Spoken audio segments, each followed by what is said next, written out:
अवतारम नाम से ही लिखा, तो बंगला में कृतिवास ने यदि लिखा, तो हिंदी में तुलसीदास ने लिखा, तो उत्तर दक्षिण पूरब पश्चिम से सब तरफ भारत के प्राण को अनुप्राणित करने वाला यह तत्व था। इसीलिए महात्मा गांधी ने भी जिस समय स्वतंत्रता आंदोलन की शुरुआत की तो अपना राजनीतिक दर्शन रखा था राम राज्य, और प्रतिदिन का भजन रखा था रघुपति राघव राजा राम, अंतिम शब्द रखा था हे राम। परंतु हे राम, मैं ये कहना चाहूंगा उन राम को भी प्राण प्रतिष्ठित करने में इतना संघर्ष करना पड़ा जो भारत के समाज से लेके आध्यात्म और मन तक विद्यमान थे, जिसे हम लोग उस आंदोलन के समय कहते थे कि ये तन प्रभु राम का, मन प्रभु राम का, तो हर क्षण बोलिए जय श्री राम की, आस प्रभु राम की, श्वास प्रभु राम की, तो प्रति क्षण बोलिए जय श्री राम की। मगर आगे समस्या ये थी, तो हम कहते थे शासन चलाए चाहे सीने पर गोलियां, परवाह नहीं कीजिए शरीर और प्राण की, आए आपदाएं विपदाएं भले कितनी, बनाएंगे हम मंदिर सौगंध श्री राम की। और आपदाओं विपदाओं को पार करते हुए वह सौगंध आज पूर्ण हुई। इसके लिए अनेकानेक लोगों ने बलिदान दिया, देवी दीन पांडे जी से लेके सरदार फकीर सिंह से लेके हजारों संतों से लेके कार सेवकों तक और कोठारी बंधुओं तक। परंतु मैं एक बात कहना चाहूंगा, मैं इस विषय पे कोट करना चाहता हूं। 2003 के नोबेल पुरस्कार विजेता वीएस नायपॉल ने एक किताब लिखी थी भारत के बारे में, इंडिया ए वुंडेड सिविलाइजेशन। उन्होंने कहा भारत एक विचित्र देश है जहां पर कि अपनी संस्कृति को आघात करने वाले विषय को पढ़ाया जाता है और आघात करने का प्रयास किया जाता है, इसीलिए उन्होंने वुंडेड सिविलाइजेशन वर्ड कहा। मैं इसलिए कह रहा हूं कि जो इतिहास में प्रत्यक्ष प्रमाण थे उनको भी झुटलाने का प्रयास हुआ। श्री राम जन्मभूमि केस के सिर्फ 2 उदाहरण बताना चाहता हूं। जब मुकदमा चला तो ये पूछा गया कि भाई पिछले उदाहरण दीजिए कोई शताब्दियों के, तो विपरीत पक्ष के पास कोई उदाहरण नहीं थे। हमने फॉरेन ट्रेवलर्स के उदाहरण कोट किए। विलियम फिंच नाम का ब्रिटिश ट्रेवलर आया 1610-20 के आसपास, उसने कहीं पर मस्जिद का उल्लेख नहीं किया, सिर्फ मंदिर का उल्लेख किया। फ्रेंच ट्रेवलर आया जोसेफ टिफेंथलर 1720 के आसपास, तो वो कहता वहां पर चबूतरा है जिसमें कि और एक पक्ष में वो मस्जिद की बात करता है और बताता है कि रामनवमी पे लाखों की भीड़ लगती है। परंतु उसके बावजूद एक मजेदार बात बताना चाहता हूं, जब से ब्रिटिश डॉक्यूमेंट आया तो जो पहली एफआईआर ऑफिशियली दर्ज हुई है नवंबर 1858 में, फैजाबाद के थानेदार को रिपोर्ट दी गई है कि 25 निहंग सिखों ने आकर कब्जा कर लिया है, यज्ञ हवन किया है और मस्जिद जन्म स्थान के सब तरफ राम राम लिख दिया। और जानते हो उस पे सभापति महोदय सिग्नेचर क्या है? मुतव्वली मस्जिद जन्म स्थान। अब बताइए, जन्म स्थान पहली एफआईआर में खुद मुतव्वली लिख रहा है और उसके बाद इस विषय को इतना बढ़ाया गया। और स्वतंत्रता के बाद मैं एक बात कहना चाहता हूं, 22-23 दिसंबर 1949 की रात को जब श्री राम लला प्रकट हुए, उसके बाद यह ध्यान देने योग्य बात है, यह समुदायों के बीच के संघर्ष का विषय नहीं था, यह भारत के स्वाभिमान का विषय था। 12 साल टाइटल सूट की मियाद होती है, 12 साल तक मुस्लिम पक्ष सुन्नी सेंट्रल वक्फ बोर्ड उसमें पैरोकार ही नहीं था। 1961 में, दिसंबर 1961 में जब 12 साल पूरे होने में 4 दिन रह गए थे, तब सेंट्रल सुन्नी वक्फ बोर्ड उसमें पैरोकार बना। क्यों? कुछ सेकुलरिस्टों ने समझाया, कुछ लेफ्टिस्टों ने समझाया, और इसका उल्लेख किया कि मोहम्मद साहब ने अपनी किताब में किया है कि मुस्लिम समाज में एक बहुत बड़ा तबका ये मानता था कि हमें इस विषय में पढ़ने की जरूरत नहीं है। परंतु राजनीति के चलते हुए भारत के स्वाभिमान का विषय ये इसका प्रतीक बना। परंतु उसके बाद कोर्ट का निर्णय आया, संपूर्ण मर्यादाओं को पूर्ण करते हुए आज ये दिन आया। तो मैं कई बार हम लोग कहा जाता है कोर्ट का निर्णय आया तो इसमें आपने क्या किया, तो मैं बताना चाहता हूं, हम जब जब सत्ता में आए 1991 में कल्याण सिंह जी की सरकार ने आकर 67 एकड़ भूमि का अधिग्रहण किया। उसके बाद याद करिए खुदाई पर रोक लगा दी गई थी। तो अटल जी की सरकार आई तो नई टेक्नोलॉजी आ गई, ग्राउंड पेनिट्रेशन रेडार, तो रेडार मैपिंग की गई और वो कोर्ट में प्रस्तुत कर दी गई। मतलब ऑपरेशन पे रोक थी, अल्ट्रासाउंड पे तो नहीं थी ना, तो अल्ट्रासाउंड करके दिखाया गया देखो भाई अंदर क्या है। फिर कोर्ट ने परमिशन दी और उसी खुदाई की हुई 2003 में, और उसके अंदर जो साक्ष्य निकले उसी से 30 सितंबर 2010 का Lucknow bench of Allahabad high court का जजमेंट आया जिसने गर्भगृह श्री रामलला विराजमान को दिया। अब जब मोदी जी की सरकार आई तो क्या अंतर था? विषय सुप्रीम कोर्ट में आ चुका था।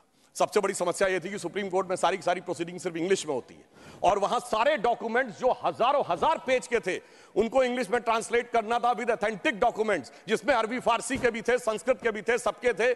तो हमारी सरकार में आने के बाद अगर 60 साल उसमें लगे थे, हो सकता 50 साल इसमें भी लग जाते। क्योंकि बहुत से लोग वकील का चोला ओढ़कर खड़े होकर ये भी कहते थे फलां साल के पीछे ले जाइए इस जजमेंट को, मगर मोदी जी की सरकार ने आने के बाद 24/7 लगाकर सारे के सारे जो डॉक्यूमेंट्स थे उनका केवल 2-3 वर्षों में ट्रांसलेशन किया और उसके बाद जाके कोर्ट में अर्जी लगाई कि डे टू डे हियरिंग होनी चाहिए, क्योंकि हमारी सरकार तो उसमें विचार करती थी कि हनुमान तेहि परसा करि पुन कीन्ह प्रणाम, राम काज कीन्हे बिनु मोहि कहां विश्राम। और फिर आपने देखा कि वो जब जजमेंट आया, और ये भी एक सुखद संयोग देखिए कि मान्यवर, हमसे टीवी डिबेट में अक्सर बहुत पूछा जाता था कि आ गए भाजपा वाले, कहते हैं रामलला हम आएंगे मंदिर वहीं बनाएंगे, तारीख नहीं बताएंगे। महोदय, राम का मंदिर कोई इमारत नहीं थी, ये भारत की भव्यता का आगाज था, और वो तारीख कोई तारीख नहीं थी, वो काल की गति थी। और वो तारीख क्या थी मैं बताना चाहता हूं। जब रामलला इस मंदिर में आए हैं तो वो तारीख आई है 4 करोड़ गरीबों को घर लेकर आई है, 11 करोड़ लोगों के लिए शौचालय लेके आई है, 54 करोड़ लोगों के लिए जनधन अकाउंट लेके आई है, हर गांव में बिजली, हर गांव में सड़क लेकर आई है, और इतना ही नहीं, हर शहर में हर राज्य में एयरपोर्ट लेकर आई है, समुद्र पे सबसे बड़ा सेतु अटल सेतु लेकर आई है, और चिनाब नदी पे दुनिया का सबसे ऊंचा पुल चिनाब का पुल लेकर आई है, हाईएस्ट एफडीआई लेके आई है, हाईएस्ट फॉरेन एक्सचेंज रिजर्व लेके आई है, फास्टेस्ट ग्रोइंग इकोनॉमी लेके आई है। और जनाब, वो फिल्म का डायलॉग होता था, तारीख पे तारीख, तारीख पे तारीख वाला इंडियन पैनल कोड को तारीख का हिस्सा बनाकर भारतीय न्याय संहिता लेके आई है, जो 3 साल के अंदर सारी तारीखों को खत्म कर देगा। मगर महोदय, ये तारीख का राज थोड़ा और गहरा है, क्योंकि जब राम मंदिर की प्राण प्रतिष्ठा होनी थी तो तारीख वो होनी थी कि प्रधानमंत्री को जाना था, यानी तारीख उसका इंतजार कर रही थी कि ऐसा प्रधानमंत्री आएगा जो उस दिन आकर प्राण प्रतिष्ठा करेगा, और वो प्रधानमंत्री भी कैसा होगा जो कि पूरे राष्ट्र का सपोर्ट लेकर, हाँ बोल रहे हैं प्लीज, अरे भाई बोल रहे हैं madam please, not allowed, please बैठे आप, काहे परेशान हो रहे हैं? आपको इजाजत नहीं है, nothing is going on record, please. अरे सुनिए, आप बोले। महोदय, प्रधानमंत्री भी कौन होगा जो पूरे देश का जनादेश लेकर आया होगा और दूसरी बार भी लेकर आया होगा, जो अपने घोषणा पत्र में यह लिख के लाया होगा कि हम राम मंदिर का प्राण प्रतिष्ठा करेंगे, हम निर्माण का मार्ग प्रशस्त करेंगे, यानी 140 करोड़ लोगों के जनादेश के साथ वो तारीख आने वाली थी जिस तारीख का इंतजार था। और महोदय, सिर्फ तारीख इतनी नहीं थी मान्यवर, अगर शास्त्रीय ढंग से प्राण प्रतिष्ठा होनी थी तो 11 दिन का उपवास रख के तपस्या भी करनी थी। तो ऐसा भी प्रधानमंत्री आने वाला था जो संकल्प लेकर 11 दिन की तपस्या करे। और मैं महोदय एक और बात कहना चाहता हूं, 11 दिन नारियल का पानी पी के हम में से कितने लोग तपस्या कर सकते हैं?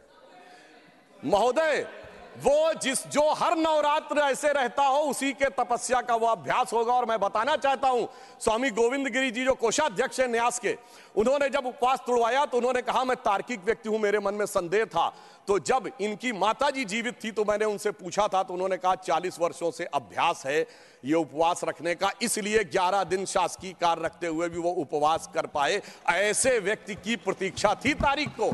और फिर दक्षिण में जाकर, चाहे नासिक हो और फिर चाहे गुरुवायूर का मंदिर हो अथवा रामेश्वरम में खड़े होकर जब प्रधानमंत्री जी 22 कुओं के जल से स्नान कर रहे थे, जो भारत के संपूर्ण क्षेत्र का प्रतिनिधित्व करते हैं, तो यह संदेश था दूर दक्षिण सिरे पर खड़े होकर कि देखिए ये राम है जो घट घट में व्याप्त है पूरे उत्तर से दक्षिण तक।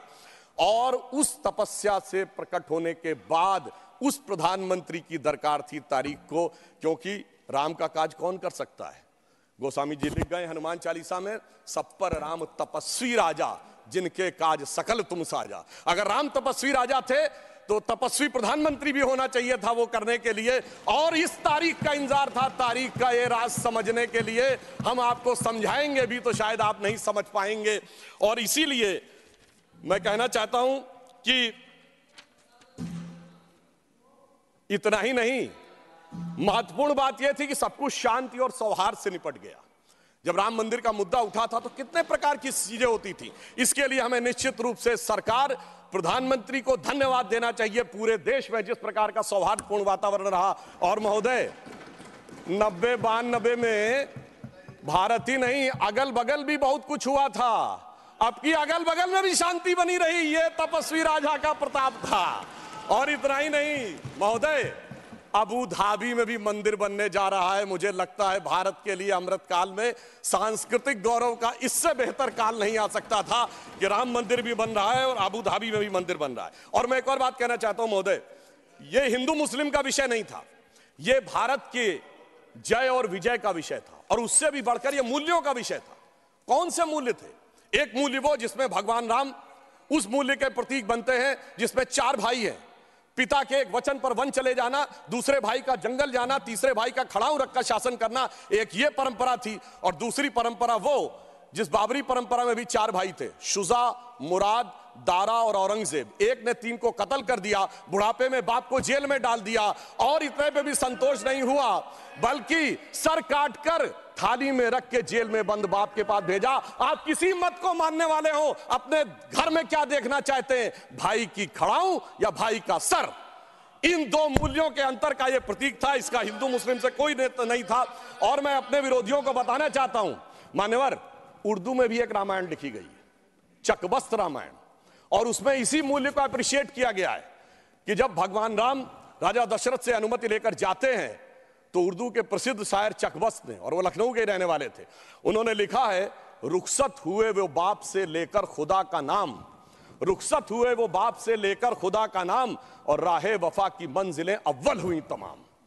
यानी उनको तो दिखा कि राहे वफा की कौन सी मंजिलें हैं जो अव्वल हो रही हैं। मगर क्या बताऊं महोदय, एक फैक्ट बताना चाहता हूं।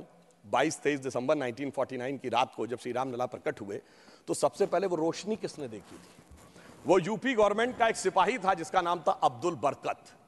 उसने बाकायदा मजिस्ट्रेट के सामने बयान दिया है कि रात में उसको दिव्य रोशनी दिखी, और जब दिव्य रोशनी हटी तो वहां पर श्री राम लला विराजमान थे। अब्दुल बरकत को रोशनी 1949 में दिख गई, मगर कुछ सियासत वालों को रोशनी 2024 में नहीं दिख रही है। और मैं आपको बताना चाहता हूं, बाबरी पक्ष के पैरोकार थे इकबाल अंसारी, और यह उदारता देखिए कि सबको बुलाया गया, विरोध करने वालों को बुलाया गया, ट्रस्ट के द्वारा गोली चलाने वालों को बुलाया गया, और इकबाल अंसारी को ही बुलाया गया, और इकबाल अंसारी प्राण प्रतिष्ठा में आ गए। उनका इकबाल तो बुलंद हो गया, मगर इन लोगों का इकबाल जमींदोज हो गया। और मैं ये भी बताना चाहता हूं, उसका एक कारण है, ऑन द लाइटर नोट, इसको कोई पर्सनल ना ले महोदय। ये कहा जाता है कि हमारे यहां राम का तत्व या ईश्वर का तत्व कौन नहीं समझ पाता है? जो कामी, क्रोधी, लोभी, खलकामी हो। और राजनीति में वो नहीं समझ पाता जो सेकुलर और वामी हो। अब मैं ये बताना चाहता हूं महोदय कि जो लोग कहते हैं भगवान राम ने अपने जीवन में, ये मंदिर किस चीज का प्रतीक है, कई लोग एक आध कोई शब्द लेकर बगैर पढ़े हुए, बगैर उस भाषा को जाने हुए अपनी बात कहने लगते हैं। तो मैं बताना चाहता हूं, भगवान राम ने कौन मेरा भक्त है इसका बाकायदा उदाहरण दिया। उन्होंने लिखा है, जात पात कुल धर्म बड़ाई,